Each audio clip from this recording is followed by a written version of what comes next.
Hai teman cerita, gimana kabarnya? Di video kali ini saya akan bercerita kisah mistis yang dialami oleh pegawai hotel di salah satu kota besar di Indonesia. Hotel berbintang yang sudah berdiri di tahun 90-an. Memiliki 3 tower yang berdiri kokoh di dalam satu wilayah. Setiap tower memiliki puluhan kamar untuk disewakan. Hotel tersebut juga memiliki fasilitas lengkap. Ada kolam renang, fitness center, cafe and lounge, dan banyak lagi. Berdiri persis di pinggir pantai berpasir putih. Pantai nyaris tanpa karang. Namun hotel yang sudah tergolong tua, gedungnya sudah tua juga. Seperti gedung-gedung tua pada umumnya, hotel ini juga banyak memunculkan cerita-cerita seram di dalamnya. Sebenarnya banyak bagian hotel memang sudah harus direnovasi. Salah satunya lampu-lampu banyak yang mati, menjadikan suasana menjadi remang gelap saat malam tiba. Tidak sedikit di internet tentang testimoni dari orang-orang yang pernah menginap di hotel tersebut. Dan yang akan menjadi perhatian bagi pegawai hotel adalah testimoni-testimoni negatif. Coba mencari tahu pengalaman jelek apa yang didapatkan oleh tamu ketika menginap. Tentu saja yang paling menarik ketika membaca testimoni dari tamu yang pernah mengalami kejadian seram ketika menginap di hotel tersebut. Hotel tersebut memang terkenal cukup horor. Banyak cerita seram beredar di luar sana tentang keangkerannya. Banyak orang memiliki pengalaman seram ketika menginap di situ, lalu menceritakannya kepada teman dan kerabatnya, menjadikan hotel ini semakin terkenal sebagai hotel angker.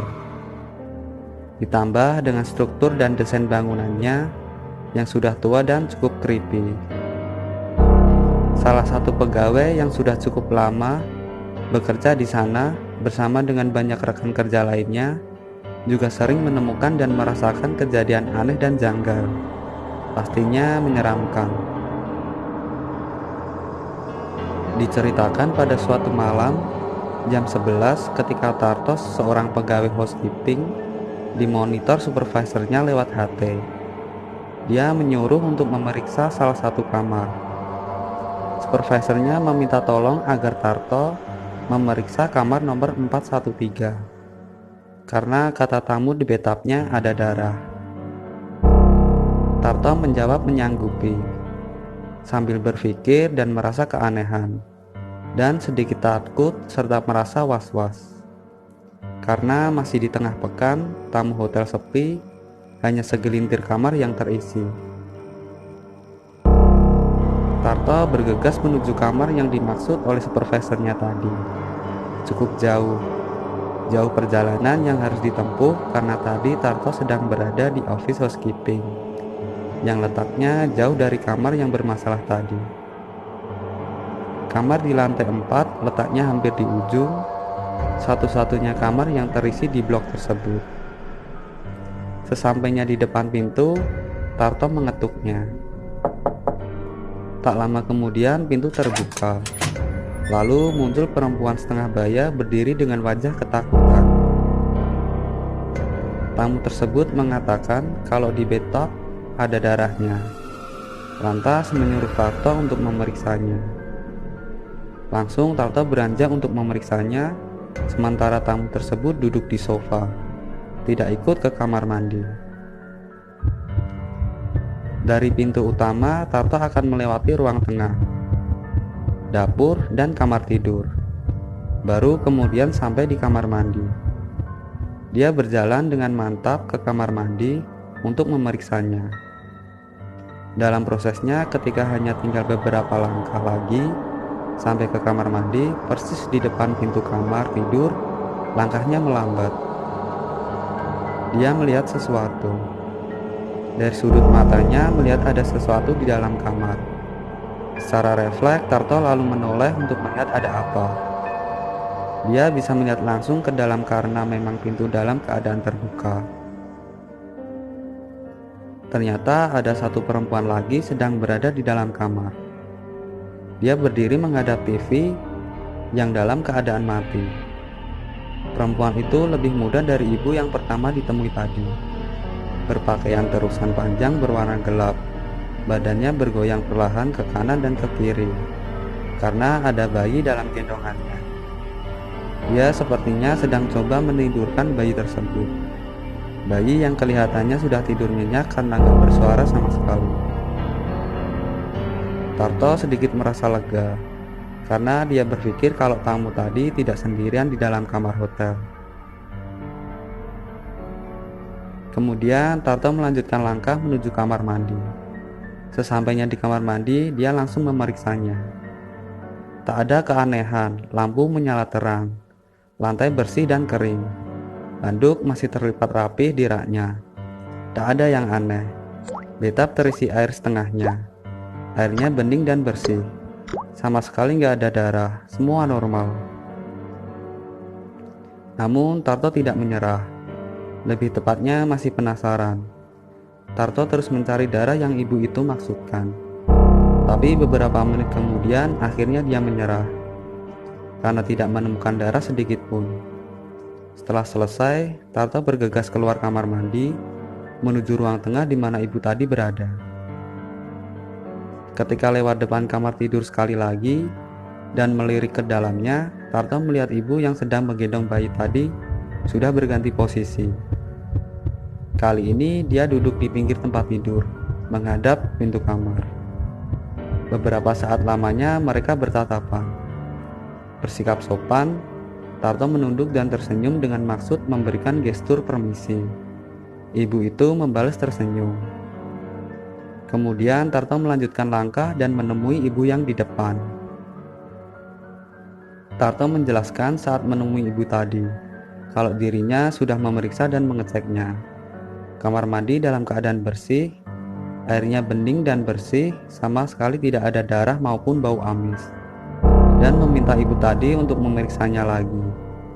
Dan si ibu tadi mengatakan kalau sebelumnya dia bermaksud untuk mengisi bathtub sampai penuh. Tapi tiba-tiba airnya berubah menjadi merah darah, pekat dan berbau. Dengan sedikit nada agak tinggi, ibu tadi menjelaskan bahwa dia tidak berbohong untuk meyakinkannya. Tarto pun menyatakan kalau dia sudah memeriksanya dengan teliti di seluruh ruang atau bagian di kamar mandi, dan hendak meminta ibu tersebut untuk mengecek, agar jika ada masalah lagi, Tarto bisa segera mengatasinya. Lalu ibu tersebut berdiri dan berjalan menuju kamar mandi untuk mengecek keadaannya. Tak lama dia kembali, sedikit merasa bingung dan aneh. Dia heran karena tidak ada masalah dengan kamar mandi. Sama sekali tidak ada darah dan bau amis. Semua bersih dan normal. Ibu tersebut mengatakan akan menghubungi lagi jika ada masalah. Lalu Tarto pamit meninggalkan kamar, kembali menuju ruang tempat standby. Tapi sesampainya di ruangan, ketika baru beberapa menit duduk hendak beristirahat, tiba-tiba melalui telepon, supervisornya menyuruh untuk kembali ke kamar yang tadi lagi dan menanyakan apakah Tarto sudah benar-benar memeriksanya dengan teliti. Karena ibu itu komplain dengan masalah yang sama, ada darah lagi di bathtubnya. Kali ini dia minta pindah unit kamar. Tarto pun menjawab kalau ia sudah benar-benar memeriksanya dan semua baik-baik saja. Supervisornya meminta agar Tarto mengambil kunci kamar baru di resepsionis dan segera menemui ibu tersebut untuk diantarkan ke kamar barunya. Dan Tarto pun segera bergegas lagi. Singkatnya, setelah mengambil kunci kamar baru, Tarto lalu berjalan menuju kamar 413 di mana ibu itu berada, untuk memberikan kunci dan mengantarkan ke unit kamar yang baru. Sesampainya di kamar 413, sekali lagi Tarto meminta maaf atas ketidaknyamanan yang dialami ibu tadi. Ibu tersebut mengatakan kalau ada darah lagi mengucur dari keran ketika ibu itu mau berendam, merah pekat dan berbau. Dengan mimik wajah ketakutan, ibu tersebut mengkomplain hotel yang dia sewa begitu aneh. Tarto hanya bisa menjawab dengan kata maaf karena sebenarnya ia pun juga heran dan bingung untuk menjelaskan kenapa bisa terjadi hal seperti itu. Kemudian Tarto menawarkan agar segera pindah ke unit kamar baru di lantai 3. Ibu itu hanya berjalan sendirian, sementara Tarto di belakangnya membawa barang-barang si ibu tadi. Tapi bukannya tadi ada satu perempuan lagi dan bayinya? Dalam hati Tarto bertanya-tanya. Tarto menyimpulkan mungkin mereka sedang berada di luar kamar. Tapi karena rasa penasaran semakin menjadi-jadi, akhirnya dia menanyakan. Sesampainya di depan lift, dia menanyakan pada ibu itu, di mana ibu-ibu yang satunya lagi? Seorang ibu yang menggendong bayi di dalam kamar untuk menidurkan bayinya. Dengan sedikit kesal dan marah serta justru malah merasa ditakut-takuti, ibu itu lantas menjawab jika dirinya di kamar sejak tadi siang setelah ditinggal suaminya yang sedang dinas di luar hotel. Tidak ada orang lain selain dirinya sendiri yang berada di dalam kamar. Tarto pun segera meminta maaf. Dia beralibi dan sedikit berbohong, mungkin tadi salah kamar, karena sebelumnya ia juga memeriksa beberapa kamar lain juga. Berarti siapa yang Tarto lihat tadi di dalam kamar sedang menggendong bayi. Lantai 4 sudah sangat sepi. Di depan lift hanya ada mereka berdua. Mereka hanya berdiam diri menunggu pintu lift terbuka. Sangat hening. Dalam proses menunggu itu, entah mengapa seperti ada yang mengarahkan Tarto untuk memandang jauh ke ujung lorong sebelah kanan, tempat kamar 413 tadi berada. Lorong remang cenderung gelap karena beberapa lampunya sudah dalam keadaan mati. Ternyata di ujung lorong Tarto melihat sesuatu. Ada sosok kelihatan namun tidak begitu jelas, berdiri diam sambil menggendong bayi. Sosok yang sepertinya sama dengan yang ia lihat di dalam kamar 413 tadi. Tarto terus memandangnya, lalu dia semakin lama semakin menyeramkan karena tubuhnya mulai bergoyang pelan seperti layaknya ibu yang sedang menidurkan bayinya. Sementara ibu yang sedang diantar itu tetap diam menatap pintu lift. Pintu lift tak juga kunjung terbuka, membuatnya semakin gelisah ketakutan. Semakin ketakutan ketika melihat sosok yang sedang menggendong bayi itu terlihat mulai bergerak dari tempatnya berdiri di ujung lorong. Berjalan perlahan mendekati lift tempat mereka sedang berada. Sosok itu semakin dekat dan semakin mendekat. Semakin jelas Tarto melihat bentuk dan wajahnya di dalam remang cahaya lorong antara kamar. Kemudian dia tersenyum. Senyuman yang sudah dikenalnya beberapa saat yang lalu. Sangat mengerikan. Syukurlah, pintu lift akhirnya terbuka. Buru-buru mereka masuk ke dalamnya.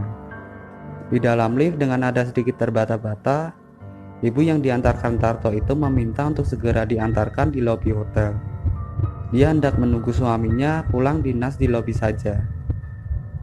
Dengan raut penasaran dan nafas yang sedikit cepat, Tarto menanyakan kenapa pada ibu tersebut. Ibu itu menjawab dengan suara gemetar, seram dan menakutkan.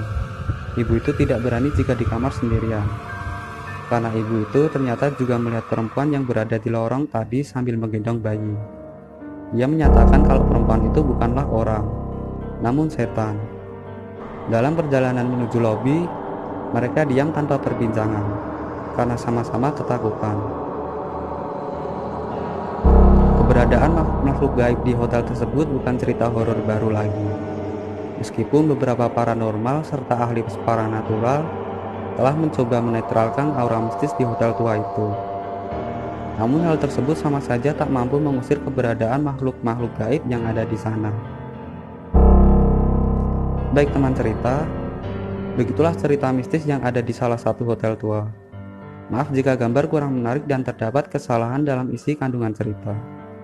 Terus support channel ini agar tetap berkarya.